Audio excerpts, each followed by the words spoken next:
La economía israelí enfrentó su momento más crítico a mediados de la década de 1980, en un periodo conocido históricamente como la década perdida. Esta crisis, que alcanzó su punto máximo entre 1983 y 1985, llevó al sistema financiero del país al borde del colapso total debido a una hiperinflación descontrolada y un endeudamiento público insostenible. El origen del deterioro económico se remonta a la guerra de Yom Kippur en 1973. Tras el conflicto, el gasto de defensa se disparó hasta representar cerca del 30% del Producto Interno Bruto. A este escenario se sumó una política de gasto público desmedido y subsidios generalizados, financiados mayoritariamente mediante la impresión de dinero por parte del Banco Central, práctica que devaluó sistemáticamente la moneda.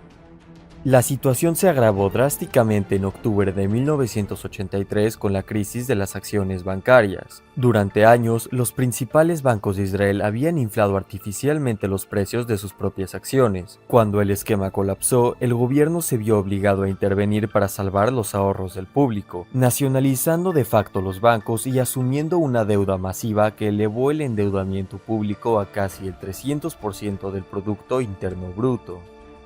Para 1984, la realidad económica era insostenible. Según registros del Banco de Israel, la inflación anual alcanzó cifras astronómicas, llegando a un pico de entre el 450% y el 500%.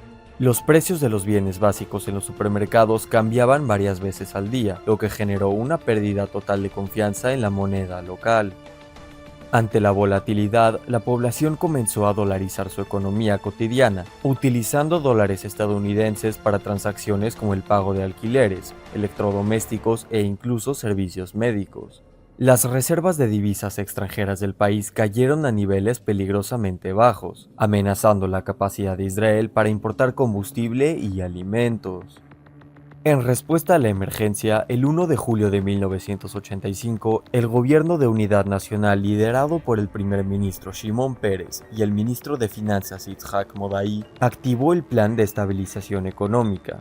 Esta estrategia radical fue diseñada tras una sesión maratónica de 24 horas y contó con la fuerte presión y respaldo de la administración estadounidense, que condicionó un paquete de ayuda de emergencia de $1.500 millones a la implementación de reformas profundas.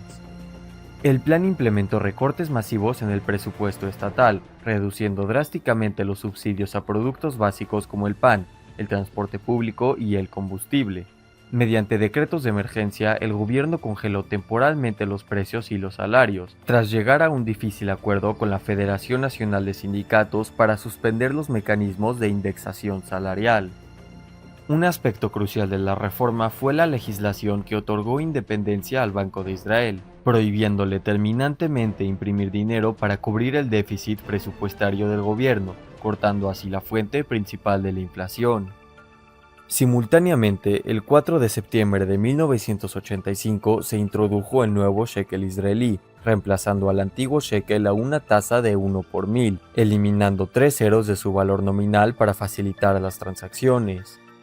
El resultado de estas medidas fue inmediato y estabilizador. La inflación cayó del 450% a un 185% en pocos meses, y para 1986 se situó en un 19%, cifras mucho más manejables.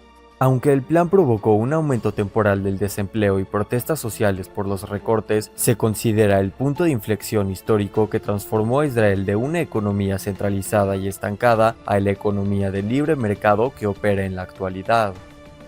Hoy en día, la ley de no imprimir dinero para financiar déficits sigue vigente como uno de los pilares fundamentales de la política fiscal israelí.